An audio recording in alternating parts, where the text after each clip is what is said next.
start by saying that, like, for a couple of years, we've been further investigating solidarity economics in the UK, which is ways in which people come together to meet collective needs.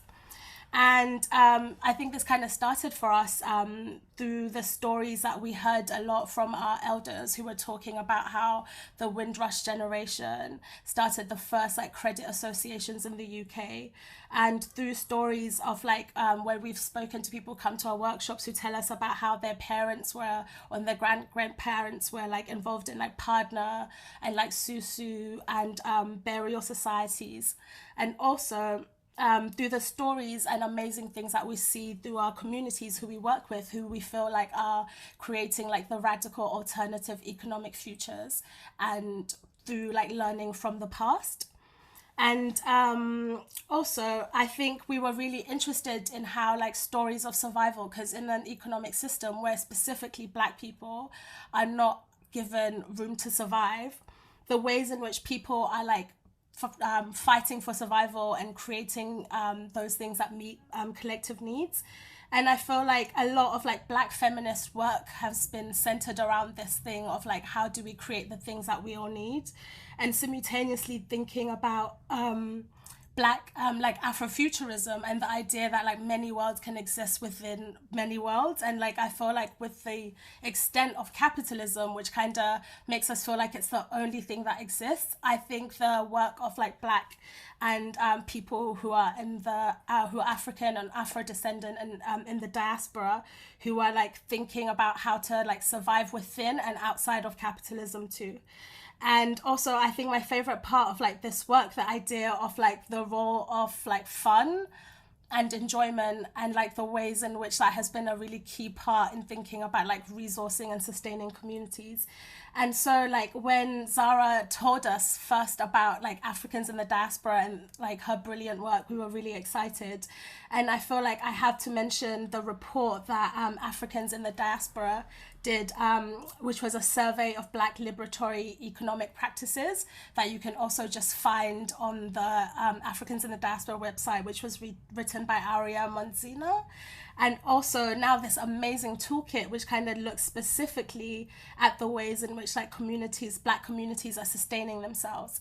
And I'm just so glad to be joined by these two brilliant people today, and I'm really excited to get them to talk about the report. So without further ado, I'm going to ask Zahra the first question. So Zahra, please introduce the toolkit to us and your inspiration behind it as well. So what had happened was we so thank you for reminding me also of the work of Aria Mazzino on the practicing liberation piece, because I think that was quite foundational in us like wanting to push forward this this way of looking at economic practice. And so the kind of, there's a few reasons why I decided that this toolkit was a cool idea and we should make it happen. I think one is that Africans in the Diaspora fundamentally was founded in 2012, and there was a very clear vision of like philanthropy is consistently and systematically failing Black communities, failing Black social movement, failing Black civil society. Like at every level, philanthropy is just not doing it. And a lot of that is because the people that had founded it were having these kind of like roadblock conversations with philanthropic institutions that fundamentally didn't get Black, African, Afro-descendant social movement work, and there was always just something missing. And so the concept of it was just like, Black people get it, so why don't we just focus there? And so that's where it came out of. And I think, so it was knowing that there is this very clear idea that still makes sense and that I'm not seeing in practice loads. So let's just lay it out and map out a little bit. What can we say we're seeing in practice? Or what could we be putting into practice? And then once we're kind of at that place where it's all laid out, where we're looking at, actually, we know that social movements can be sustained through grassroots provisions, which can look like collective saving or kind of like interventions in religious, not intervention so much, but kind of working with the power of religious institutions and how collective saving works during periods, for example, of Ramadan or in fasting, that happens a lot in Orthodox churches. And so how can we be working with the communities where we know this infrastructure is here? And I think having those conversations with yourself, Noni, with Ahmed, and kind of really listening to how it is possible, and we are doing it. And I think it was the same mindset that led me to the toolkit, that led me to the other economic research piece that we did on practicing liberation, which was, I know, because I've heard, because I've seen, and because I'm sure in my gut, that actually the solutions are in the norms and practices of the way African and Black communities are relating to money, and are relating to work, and are relating to economics. And so if we start with what is there, and almost like start with what is there and work back to the problem, like if that is there, what does that actually mean the problem is? What is the actual barrier we're facing? Yeah, so I think why did I decide to do it was because I knew that there was a lot of really good ways that African, Black, and Afro-descendant communities were raising a resource to sustain really important and incredible social movement work. And I wanted to put a light on that. And I think that's not talked about much because we have this kind of, under white supremacist capitalism, it feels important to uphold this idea that economic resource can only be accessed if you're willing to engage with white people, basically, or white institutions. And that's not true. So one, I think it was that part. It was that I knew that there were solutions out there and I really wanted to shine a light on them. And it was also because I'm like, it's still not working. Like philanthropy still isn't working for us. So like, what are we gonna do about it? And I think that felt important as well. And yeah, and I think just as a knowledge sharing piece, really, to be like, I know that there's an Ahmed in the world doing this work, and I know I can think of at least 6 different community organizations that I've worked with in the UK that haven't heard about that and haven't thought about how that can happen and how that can look. How can we just like share that knowledge and understand what each other's up to, and to support each other to kind of build those more robust infrastructures for how, and also because I was like, what more can we do? Like if we lay this all out, actually, can we build on it? Can we have more complex infrastructures of moving money in a way that's even more sustainable to social movements, and hits even more frontline disasters when they happen, and is able to offer support for even longer when that occurs? But yeah, I've talked enough. I shall stop. Thank you, Zahra. And I'm really, it was really great to like read the case studies and also hear from Ahmed as well, and like the people who are like doing the work in their communities. And I'm so interested, Ahmed, of also asking you about, yeah, like how, like tell me about like the ways in which you practice these types of like community resourcing, and how does this show up in your work? Hi everyone. Yeah, it should work. Okay. I'm Ahmed. For those who can pronounce it the right way, or should try to pronounce it the right way. I have no problem if Black people don't pronounce it the right way. I even like it when in Brazil, in Bahia specifically, they call me Ahmadji, and well, like, yes, this is my name now when I'm there. Anywho, yeah, I was really happy when Zahra asked me for the conversation, for the toolkit, and I learned a lot from the other people from the toolkit as well. And yeah, for me, it's been my Somali culture and my Somali upbringing that has been a source of like me, just like Zahra was saying, looking back at like, okay, our parents, our families, they've been doing, they've been supporting each other for so long in different ways, and I was just tapping back into that and thinking of how they were doing, and it all for me it came down, a lot of it came down to this idea of abundance and not scarcity, which is something that racial capitalism pushes us towards. Like it's very much ingrained in most of us that there is not enough for everyone. But I come from a culture, and people from most people from that are from cultures from the global majority, which means all racialized people, come from a culture where abundance is the norm, as an example, like I grew up in a household, and a lot of us grew up in households where food was not made for just the 3 people that are in the house, but for more people, where giving to each other, supporting each other was the norm. And for me, it was just tapping back into that, and then also in relation to abolition practices, which are also very much based on this idea of abundance, and not that there is enough for everyone. And just going deeper into that and seeing the needs of people that reach out to me. So specifically in my case, queer Somalis, also non people who are not Somali, but other Black queers.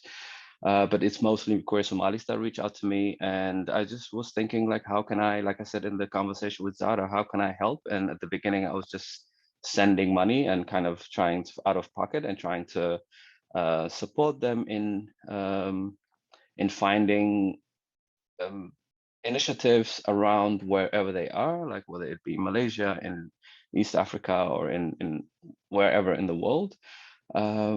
Yeah, and just trying to support them as much as I can. And then from there on, at some point I just couldn't pay out of pocket. It's just not feasible anymore. And that's when I started using the platform that I had to to resource, so to say, my community, and start to ask them to support. And yeah, and then that's how it started, and that's how it continued, and that's how I don't know if people got a link to the conversation or to the so and there are ways that people can support and so on. But yeah, but that's how it all started, and that's how it still continues. Just a combination of my Somali culture plus abolition practices, which are very much both based in culture of abundance and not scarcity. Thank you so much. That was such a beautiful way of kind of framing framing the toolkit. And earlier I was saying, before people join the call, that something that I think about quite a lot with this work is like it's ancestral, right? And there's lots of ways in which we have survived across like generations and generations that get passed down through our families, through as like communities and stuff. But then I feel like, for me, I feel like, and even in the report, they like Zahra mentions how like economics can be understood as a set of relationships, right?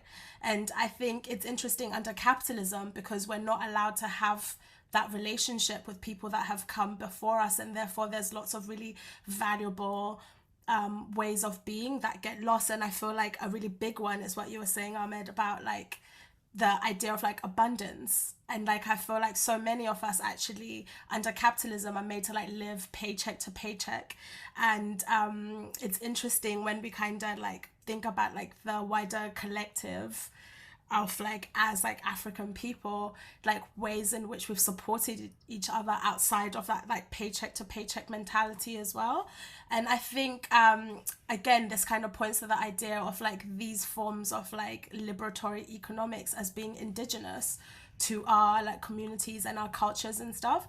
But then also a part of me wants to ask both of you, like, how come we don't know about these things very often, and how is it that the lessons and like knowledge is lost through generation and generation? And we basically found this a lot at Decolonising Economics, of that most people, I remember like, when we first started thinking about cooperatives, we're like, oh my God, cooperatives are so white. But then actually cooperatives were developed by like Black people and like racialized people. But then, there's something which stops that knowledge being like transferred to our generation. So I wonder, how come we don't know about these practices, and like how does that happen under the current system?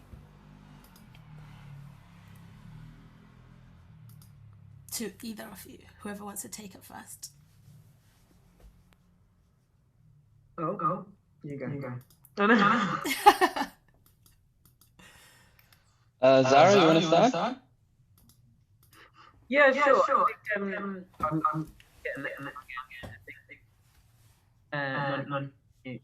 Oh, sorry. Yeah, I think why don't we know about it? I think lots of different reasons. I think one is like the experiences and histories of forced migration. and the ways in which, like, for example, one of the practices that is mentioned in the toolkit that came out of the research that Guppi's just put in about from practicing liberation, which was, I think it's called Wabera, was the Ethiopian word for it, I think. And this practice of moving from, like, in the high season, when a group of farmers move from one plot of land to the next person's plot of land to the next person's plot of land, but in collectively, to make the work move. It's kind of like, you know, a lot of the ways that cultures are built are off the land, and when you move from the land, there is a disruption there. And so putting that into practice is different when we all kind of, whether we have trades jobs or office jobs, it's not so easy to see how we would all kind of share that labor in that way. So I think that's part of it. I also think, like, as I kind of touched on before, I do think there's an intentionality about ensuring that the image of what is possible, especially economically, is only the kind of you need cash to do stuff mentality, which isn't like true. Like, you can do stuff, there's like actually lots that you can do without having access to a high amount of cash. And there's so much of the way that capitalism works is about, as Axmed pointed to, like, keeping us in that state of scarcity and understanding that you never have enough. Like, you can earn £60,000 a year, but actually it's not enough, because actually the mortgage on the house that would be big enough, like, is actually a little bit higher than, and so forth. And so you're in that constant state of being. And I do think poverty is a like a tool of control. Like, it's optional for countries with the wealth of somewhere like the UK or Germany or Netherlands for there to be poverty. It doesn't need to happen. And so part of it is also that piece. And also just like white supremacy, anti-blackness. No one ever wants to hear anything good that Black people did ever. Like, that's just the rule, right? Like, that's constantly, and that's always going to be a struggle. And I think the function of anti-blackness is to always maintain a level of fear around Black people, because there's always an element of threat there. And I think you can't marry this image of care and provision with that image of like the big, scary kind of like Black beast that is threatening like white, what's the word? Like, you know, fucking, excuse my French, British values or whatever crap they're coming out with now. And so I do think that plays a big role in why that feels under spoken about as well. And then I think, Ahmed, maybe like you might speak to this better, but I think one thing that was interesting when we were talking is about all of the very real practical ways in which it is difficult to send money back, and the ways that it is made hard through banking institutions, through financial institutions, and even like from the perspective of social movements, you know, like I've had that experience a lot of like, if you start like having a bank account is basically like buys you a certain level of complicity with the state. Like, not to say we should not have them, but I'm like, it does to a degree, you know, like in order to access my money, I need to do this dance with you now. And so, yeah, it is made hard to maintain those practices. And then I think a lot of it is like my mum has like recently some of my friends have bought houses, and lots of people also can't afford to buy houses at leaving the city. And my mum genuinely, with a face of confusion, was like, I don't understand, like if more than one of you want to buy a house, like why don't you just buy it together? And I was like, like, I don't have an answer. And I think that is just like the power of neoliberal like capitalism, and the way that individualism is like drilled into us, of just like you have to be your own empire. And fear, like the way we're like made to feel afraid of sharing our wealth, and shame, just all of the tools of white supremacy played out in a hat trick. I will stop there.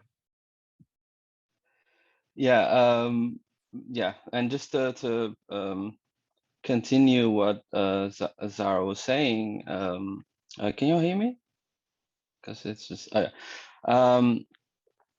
it's the not valuing what Black people do, and like actually saying we are made to feel, we are made to believe that our culture, our ancestral knowledge is not something that that is worthwhile, that is something that we can learn from, because under colonialism it's very much like, no, we are our culture, and that's not something that is of importance, and that we internalize that.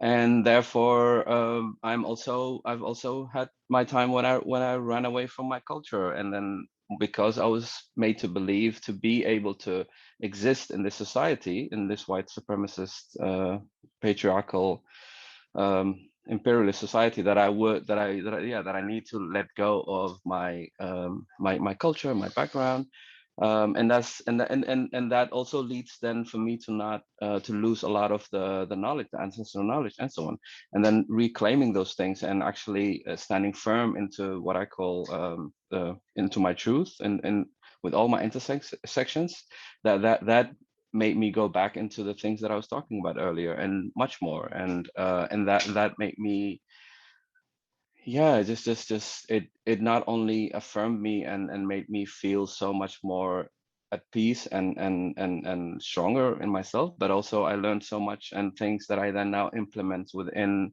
the work that I do.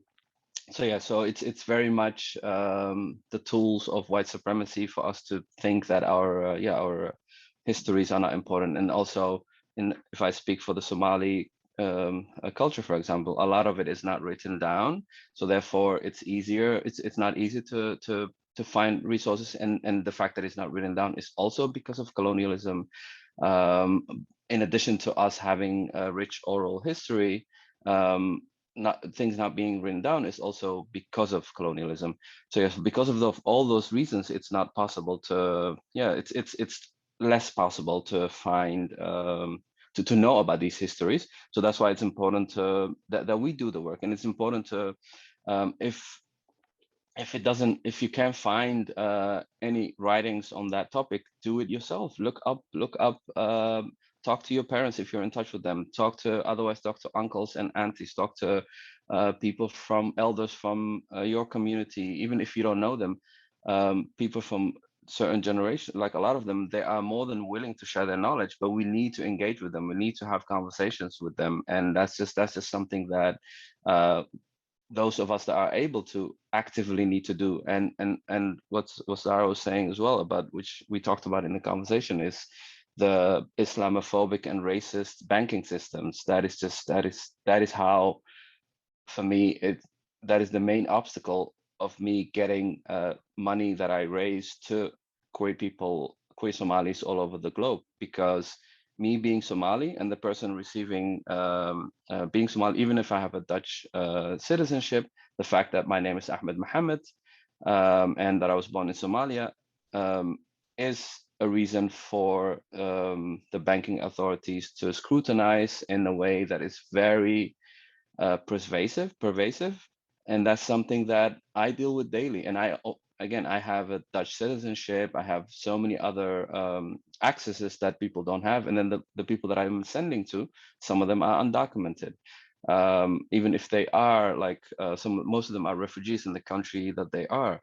And even if they have some form of document, if they go to Western Union or to the regular, quote unquote, regular money transfer options, then most of the times they're not able to pick up the money. So it has to go through the hawala. And those who read the article, then they know what that is. But anyway, that's the Somali version of money transfer. And those companies, their clientele is Somali. So it's just much more easier and less harmful to do it through them, but then doing it through them is made very difficult. So it's so, there's so much work and so much that goes into actually then like first raising the funds and then getting them there. And there's like so many hurdles that you have to go through, and it's all by design. Thank you so much. I feel like you both brought up so much like interesting and amazing things, and I feel like first of all, like I saw this great there's this great quote, I can't remember who wrote it, but it's like a black economics writer, and like who's a feminist, and she was saying how oral histories are like the most missing element of economic history. And I feel like that is so true, especially for us as like African people, in that like lots of our oral histories are like missing, and how that impacts our imagination as well. And I feel like also something that I think the report, the toolkit did really well, is kind of archiving a lot of these things that are really hard to find. And I think it was really great, like, of being able to be like, okay, I can flip through this thing and I can see this and this, and it was just really, I think it's such a useful element. Yeah. Yeah, I just wanted to say that what I found really interesting is that it's both like, I could have gone another lifetime not knowing a lot of the stuff that I now know because of the research that I did in this toolkit. But actually there is like a little bit of like, and maybe that speaks to kind of that dynamic that you were talking about, Ahmed, around like the ways in which we can feel like a survival mechanism is to kind of deny our culture. But also then I think then maybe I'm now projecting, I think returning to the space where I'm like, no, this is really important. I want to like be vindicated in my heritage. There's now a sort of almost like fear of like the kind of people holding that history are too great or too big or too important to engage with. And so I remember reaching out to Stella Dadzi, who's like one of the grandmothers of Black feminism. Like, I'm such a big fan of hers, and I was like, oh gosh, like Stella doesn't have time for me. And I was just, she was just like, yeah, we can talk. And like, we just had this like 1 hour conversation where it was just like, it was so loud to me how important it is for us to talk in a world where our capacity to archive has been so stamped down.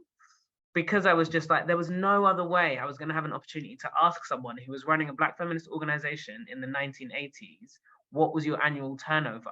Like, other than just saying, Stella, can I ask you that question, so that I can then compare it to my own Black feminist organizational contemporaries and be like, okay, that's a really useful thing to know. What does that match against inflation, blah, blah, blah. So I could, like, it was just like, it just really, really like, I really deeped that I was like, we need to talk. Like, we just need to be in dialogue and conversation. Ahmed, you had your hand up? Yeah, I wanted to echo that real quick, that if there are people like Zahra, just reach out to this person. Please reach out to people. Please don't, especially people who are doing certain work that is very much rooted into like collective freedom and that are writing about this subject. If you can find their email address, just reach out to them. Sometimes there are like these gatekeepers around them. But most of the times, if you just reach out, then you'll find them. Like an example is Bell Hooks, for example. May she rest in peace and power. And who is someone that meant a lot to me, which is why you can read on my background, read more Bell Hooks. Yeah, everyone should do that. It really when she talks, she actively wanted to engage with the young people, wanted to engage with other Black folks and people in general, and when she talked about her own loneliness, it was people not like engaging with her. And yes, so the people that you admire, the people that you think are doing work that is worthwhile, just reach out to them if you can find their information, because they also need community. They also need people around them, instead of just people looking up to them. And yeah. So I just wanted to just add that real quick. Also, just to push my love for solidarity economics, that and part of solidarity economics is like skill sharing, and like that is an way of practicing economics, of sharing skills too. And I'm like, solidarity economics is great. But I also wanted to say that I think one thing, again, reading the Stella Dadzi thing was just so interesting, of just being like, oh, I can't believe there was ever a time without funding and people could just squat and get like community centers. Like, what? It just feels so unimaginable. And I think it was such a great, like that. Those are such rich and important lessons. But then I wanted to ask another question, because I feel like one of the things that I think comes through a lot in the toolkit, and from what you have both spoken about, is like community. And also I feel like with community comes a certain level of like trust as well. And I feel like if we've been socialized to not trust each other, but it's really hard, and the capitalist logic of that. And it's interesting because that's the same logic of what you were saying, Zahra, and like Ahmed as well, of like the banking system and like financial tools that you need, where you can't trust a black person to hold that much money. And I feel like this was very symbolic during the BLM summer, where like there was so much money moving to black communities, but the same level of like distrust and like fear. And I remember like just thinking about like the BLM like fundraising and stuff, quite often seeing like comments from like other black people being like, these people are stealing our money, where is our money? And I feel like there's an element of ways in which we're not trusted by the system, and ways that we're socialized to not trust each other too. And I feel like with that trust, also what you mentioned in the toolkit, Zahra, of like risk, like how do you deal with the risk that comes with trust, and knowing that sometimes things don't work out.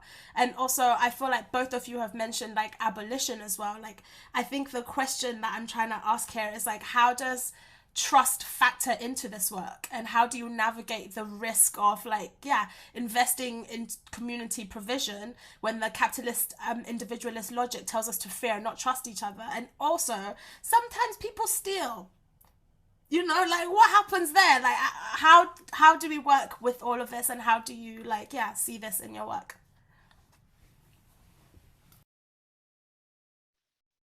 Should I go?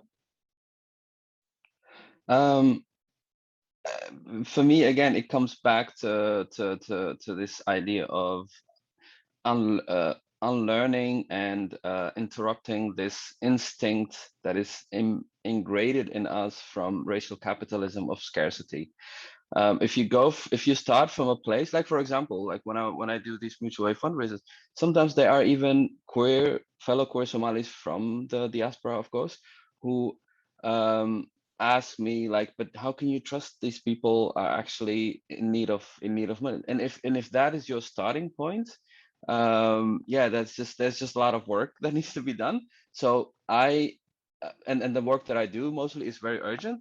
So what I do is, if someone asks me that question, like, so the person that asked me that question is someone that I know personally, I just responded to them, if you know me well enough, and I said I trust my own instincts, and I've been doing this work for a while now. But if you still feel that this person that I'm doing the fundraising for is trying to scam me, then sit with that, like why you feel that way, like actually think about that, why your first instinct is a Somali queer person that is asking you to, if you want to support a fellow queer person, why then your first instinct is what if this person is scamming you? Just sit with that, and if you then still think that way, then you don't have to support. So because for me, I don't have the capacity and the energy to try and convince people to trust me. There are enough people that trust me. So what I tell them, that's also what I mentioned in the toolkit, is just find people around you, if you want to do similar work, that do trust you and that do trust what you're doing is right. And then out of those people, there will be like most people will be just like, okay, I'm gonna donate and I don't want to like get involved with more, but there will always be one or two people that are like, okay, what can I do more? And then those people I then ask, okay, you then find people around you that trust you, and ask them to donate, and then go and continue that way. And that's just the only way that I found that works best, because it's just, like I said, this idea of scarcity is very much ingrained. And if there are a few people that are not telling the truth, or even that comes from a place of people having been so much in need that they need to do it, that they really need to look for example, look at like how asylum system in European countries and North America and so on works. You are basically forced to lie, like quote unquote lie, to be able to get asylum. That is just how the system works. And then at the same time, you are then told, okay, you lied, so then you're not going to get asylum. So this is how these systems operate, and to kind of disrupt it, we need to trust each other. We need to think in ways of abundance, and then move from there, and then find other people who are also thinking that way, and be in community with them, and just continue and continue and continue, because we cannot disrupt these systems by also adapting with like this, like accepting this mindset of and again, I say all of this, but I'm still unlearning a lot of things. I'm still doing the work of like yeah, actively interrupting these thoughts that come up sometimes of like of scarcity, and then just not forcing, but like pushing myself towards abundance, and being in community with people who are abolitionists or try to implement abolitionist practice within their daily life. It makes it easier, and it's also important to. It's great to know the theory, but if you don't put it into practice, then it's useless. You really need to do it in your daily life, like the people, how you engage with other people, that it's not that you don't become very disposable. I don't want to use the word cancel, because that is like a word that has been misused, that comes from a history of like black, queer, but it's the word that I want to use would be disposability, to not be disposable, and that is all based on, again, my Somali upbringing and also abolitionist practice, which that's why they come together. And I wanted to like recommend certain things, but I can do that at the end. Yeah. I think that really that piece that really hit the nail on the head for me is like, if someone's gotten to a place where they need to find someone, spin a whole story about how they need some money to get some money, like I probably would still just give you the money, because it sounds like you're hard up. Like, sounds like you're going through some things. And so like, Nani, I feel like you and I have had these conversations. I'm like, sometimes people do steal. That does happen. The people that steal the most, in my opinion, is like the government and the aristocracy. And like, no matter how much I steal in my whole life, I will never, ever steal as much as like has already been stolen from me and my people's. And so I kind of like, in the bluntest possible way, like I have like almost zero time for that chat. I'm just like, I think we should steal more, actually. I think we haven't finished stealing back what was stolen from us. So until we're in that position, don't chat to me about sometimes people steal. Although obviously I know that sometimes it's very painful when we're betrayed, and that I have loads of time for. But I think that's different. But I also think one other thing that I wanted to kind of bring into it was, I think it's simultaneously the like trust between people, but I think part of the issue is the attachment actually that we have to money and what money means to us. And that's something that I think is a big unlearning for me, is that like that thing of like, if I lend you £20, I'm giving you a piece of me, and if you don't give it back, it's because you don't care about me, rather than I have access to a £20 note that you need, and if you don't give it back to me, it's probably because you don't. This could be for so many reasons, but like that's actually got nothing to do with, you haven't taken anything of who I am, because I think there is something about like a further detachment from our wealth and what we have as like what we have access to in terms of money, that can facilitate a lot of like ease with that trust. And I think that's a big piece of it. It's interesting though, because I think part of, like, a family member recently said to me about a savings circle we were talking about setting up. They were like, the truth is not that I trust you, and that's why I'd be okay with it. The truth is that if you ran away with my money, I know I could forgive you in a way that if someone else ran away with my money, I probably wouldn't forgive them.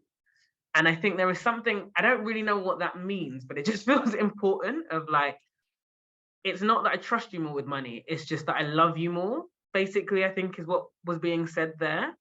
And so I think there's something from that abolitionist lens about, I don't know if it's unconditional trust so much as unconditional love, which means betrayal can be like, we can repair from betrayal, or we can repair from hurt, rather than only working with people that you never think will hurt you. yeah, I don't know if I landed anywhere there, but those are my main reflections. Anna, do you have something that you want to say in response? I can see something bubbling. Yeah, I just wanted to oh, I just wanted to like applaud that, and yeah, that's definitely, if we could all move from that point instead of from a point of like, what if this person is gonna do this or that, and also wanted to say so many different communities. When Zahra and I were talking about she just mentioned it, she named it community saving, or what was the name? I don't remember the name that she, yeah. So in Somali, we call it ayuto, and that's very common that people then bring money, like everyone brings money in every month. Yeah, saving circle. Yeah, these saving circles are like very, very, very common. And it also like, it goes from a place of love and trust. And then, yeah, and then that should be the basis of so many things that we do. And yeah, so yeah, it was just beautiful to hear. So that's me, it was me nodding. Thank you. And I feel like I'm full of quotes today, but a quote that I have is, I can't remember, I think, I never know who said it, but it's a quote that I have. And it's something like, justice is what love looks like in public. And I feel like it's so interesting because I feel like with the white woo, like love each other, it's not, it's like interesting because I feel like in our communities, that love, like, I don't love my uncles, but I will still help them if they need help, you know? And I think that's like a really, I think both of everything that you just said, both said was just, my brain is processing. Sorry, Ahmed? Yeah, I wanted to say one thing that was like at the the first question about like our ancestors, about like, well, we don't have that knowledge and so on. Sometimes what happens under like these systems that we live in is also that a lot of the things that we told were not valuable and so on. Then you see white people and organizations, like you were saying, bringing that back and then using that as something that they kind of like developed and so on. So it's really, and then sometimes it really makes me sad, and I understand as well why it happens, but it makes me sad to then see people from the communities where these knowledge actually comes from, celebrating a white person doing that and not knowing that this is actually something that was stolen from a knowledge that was like taking away from their own ancestors. And so that's why I like want to encourage everyone, please go deeper into every racialized person, to go deeper into your ancestral like family histories, family like community knowledge, to kind of to find out the amazing work that's there that can help you now, and that can the way where we can all learn from. Thank you. And I feel like this is like a really great segue because I feel like a lot of this seems to always come back to the saving circles. And it's so interesting, like all the multiple words that are used to explain the same thing. And I just, one day, like, I would love to have like a map of this word and like how lots of people across, I'm sure it already exists, but like, I feel like everything keeps on coming back to this. And that's something that if any of you want to go and do research on, please do it. And so, okay, this is the last question because I do want people to, like, at least us to get one question, but then I feel like I need to ask this question because I feel like saving circles, for example, seems to be something that we keep on coming back to. But then I feel like at the moment with escalating capitalist crisis, but then again, as African people, we live in crisis every day. And so I wonder with this question as well, with the knowledge that we live in crisis, and but then at the moment there's kind of like a wider crisis that's also happening too around like, you know, the cost of living crisis in the UK and stuff like that.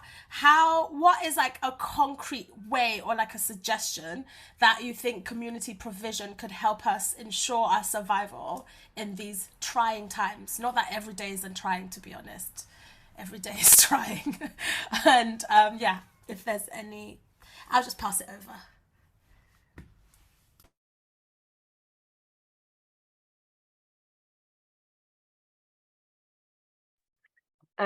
I'll start. There was a quote that I think was in Sabrina Mahfouz's book, Smashing It, which is about cracking the arts world as a working class artist. And there's like a Iranian feminist in there called Lisa Lux, who wrote, I've forgotten the name of the chapter they wrote. But there was a really great quote, because it's quote day, which is, wealth is a shared resource, not a personal achievement.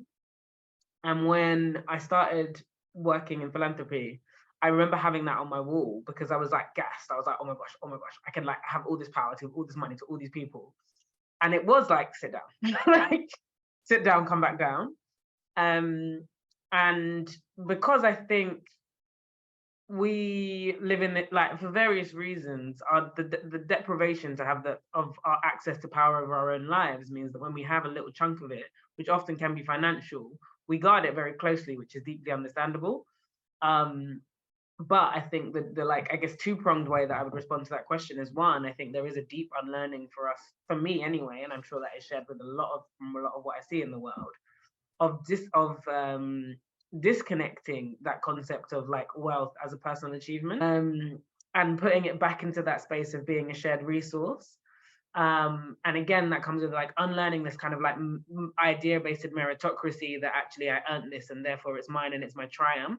Like one thing I feel like working in philanthropy has taught me, and various other strange things have happened to me in my life, is that money is so random. Like you are not special because you have it or have access to it. It is just random. There's no logic to that. I have it because I did a good thing, and then I managed to have more of it because I did a better thing. It's random. It doesn't make sense. It's just stupid. Like it's a dumb thing. And so I think one is like that piece, just like deep that, like sit in that your access to money is actually meaningless in terms of who you are as a person. And then the second part of that quote being about the shared resource piece, like I think if we could actually deeply reframe, and like borrowing again from Ahmed's piece about the abundance, like actually when we just conceive of what we have as being shared, like we just have so much more. And it sounds so obvious, but like let's apply that, like let's start saving circles, because actually we can save 17 times as faster with 17 of us. And like yeah, and like let's buy houses together if we want to own property. And just I think those are the bits that I'm like, we can actually concretely, and we're at a moment in the norms of society where that's going to be like edgy, that's going to be sticky, that's going to be uncomfortable because we're not there yet, but we can do it. Like it's actually fully available to us, even in these like Babylon laws. So I just wanted to affirm what everything Zahra was saying. Just let's depart from a place of abundance, and if we are in a if we have if we have access to money, just redistribute, share, and so on. And also to remember that there is the main difference, the huge difference between the lives of a lot of racialized folks. Our money is not just ours, and that's something that is for us very the norm. Like we have families to support, whether it be family parents, or people back home, and so on. And that is how what I implemented in my that's how the work that I do comes from like that learned knowledge of like there's always, your money is not yours, it's for your community. And if people who do have money think in that way and encourage those around them also to think in that way, then we can support so many people around us, to starting with that and help people with their groceries, with their rent, and so on, while at the same time pushing for dismantling all these systems. So and then there are a few things I wanted to recommend, but I'll send them in the chat. Like there are 2 books and a podcast that I would wanted to recommend to people. But so that's what I want to say.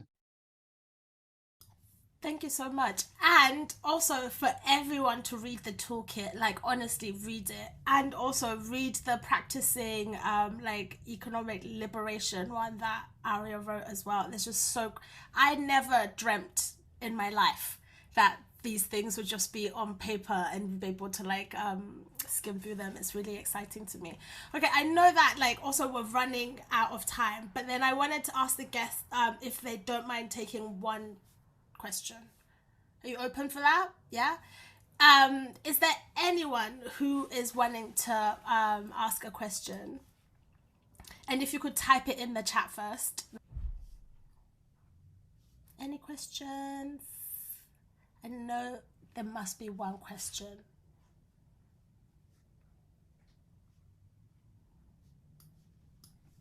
Anyway, while we wait, to recommend these two books. One is called No More Police by Mariam Kaba and Andrea Ricci, and the other one is Abolition, Feminism Now by four amazing people. And the third one is a podcast called 1 Million Experiments, and they're all very much, I think, entry points, but also learning further about abolition and how we can implement or need to implement in our day-to-day. So not just reading, but just they're very practical books as well. And something I also want to say, if you can't think of a question, whatever, I'm always reachable. If you have any questions, anyone wants to discuss, you can always reach me. And I really think we should do this like a second one, whatever thing, because there's a lot more to talk about. I agree. I'm just like, this is such an exciting and inspiring conversation to have. But Zahra, maybe a question could be, do you have anything to recommend?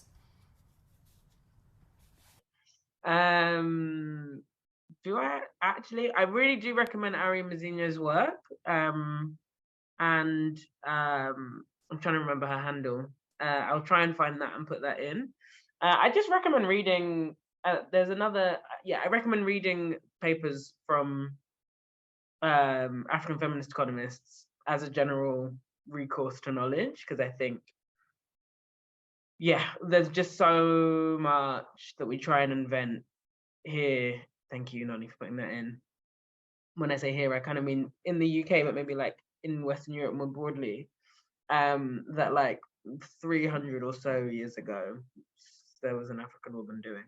So let's just stop trying to invent it and read more. I think that's it. Awesome. Thank you. I'm trying to think if I have any recommendations. The toolkit, which is you can find on our website as well. And so I think with that, if you have any questions, email us, reach out to Axmed and Zahra as well. And like, we'll just pop the PayPal, because we're like taking mutual aid donations that you can just like click on Ahmed's PayPal and you can just send money directly to there. And please continue to support and like move your resources towards like community and care. And I would love to say thank you so much to Zahra and thank you so much to Ahmed for just like blowing our minds, and I'm just really grateful to be in this space with all of you today. So thank you. And thanks everyone for coming as well. And thanks Guppi for some great tech, and it was just great. But Zahra, you had unmuted, go for it, go on. No, I was just going to say thank you to you, and thank you for Decolonising Economics. Obviously, I don't think we mentioned this, but Africans in the Diaspora is closing down at the end of the year. So I think to have a really appropriate home where this work can live on feels very special. And so thank you for seeing it and celebrating it and for holding this space. And may we all unlearn individualist capitalism and share more. Myself included, right? Like, I'm really not good. Yeah, we all need to unlearn. That's a lifelong process, but we need to start unlearning. Like before learning, you need to unlearn and continue doing that and so on. Yeah, so thank you for having us. It was a really great conversation. Thanks everyone, and see you soon. Bye. Bye. Thank you so much.